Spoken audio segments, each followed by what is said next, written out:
प्रधानमंत्री जी ने कहा है कि देश बेहद आर्थिक संकट से गुजर रहा है और इस वजह से उन्होंने देश के लोगों को अपील की है ये 7 स्टेप उठाने के लिए, ये 7 कदम उठाने के लिए। एक तो ये कि वर्क फ्रॉम होम करो, सोना खरीदना बंद करो, कम से कम सोना खरीदो।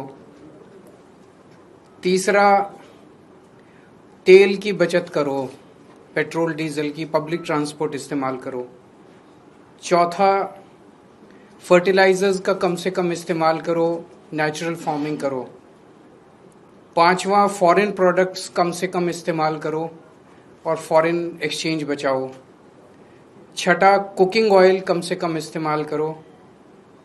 और सातवां, फॉरेन ट्रैवल बंद करो, विदेशों में जाना बंद करो। हमारे देश 1950 के बाद से अभी तक ऐसे कई समय आए जब देश अलग अलग संकटों से गुजरा।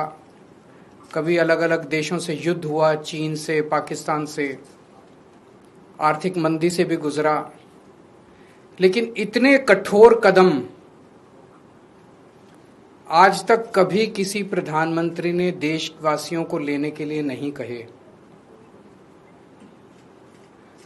मुझे याद है लाल बहादुर शास्त्री जी ने भी देश के लोगों से अपील की थी, इंदिरा गांधी जी ने भी एक समय सोना ना खरीदने की अपील की थी, अलग अलग अपीलें की थी अलग अलग प्रधान। इतनी कठोर अपील, इतनी सारी 7 इतने बड़े कदम आज तक कभी किसी ने नहीं लिया। पूरा देश इस वक्त सदमे में है। तो मेरी 3 गुजारिश है प्रधानमंत्री जी से। एक तो ये कि अगर आपने इतने कठोर कदम उठाने के लिए कहा है तो इसका मतलब अर्थव्यवस्था का काफी ज्यादा बुरा हाल है और या आने वाले समय में और भी ज्यादा बुरा हाल होने का अंदेशा है। देश ये जानना चाहता है कि हम कहां खड़े हैं। आपने हमें कहा हम सब देशवासी देशभक्त हैं, कठोर से कठोर कदम भी उठाएंगे, कठोर से कठोर अपने को, अगर हमें कठिनाइयां बर्दाश्त करनी पड़ी, कुर्बानियां देनी पड़ी देश के लिए, वो भी करेंगे। लेकिन पता तो चले कि ये कदम क्यों उठाए जा रहे हैं, पता तो चले कि अर्थव्यवस्था कहां खड़ी है। केवल आदेश भर दे देने से तो काम नहीं चलेगा ना। ये देश हम सब लोगों का है, ये देश हम 140 करोड़ लोगों का है।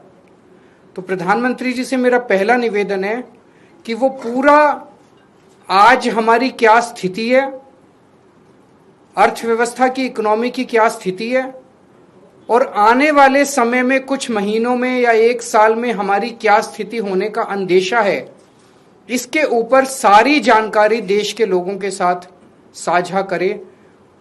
नहीं तो लोगों के मन में शंका पैदा होती है, अलग अलग किस्म की अफवाहें फैल रही है, कोई कुछ कह रहा है, कोई कुछ कह रहा है, अफवाहों का बाजार गर्म है। ये अर्थव्यवस्था के लिए अच्छा नहीं है, अर्थव्यवस्था के कॉन्फिडेंस के लिए अच्छा नहीं है।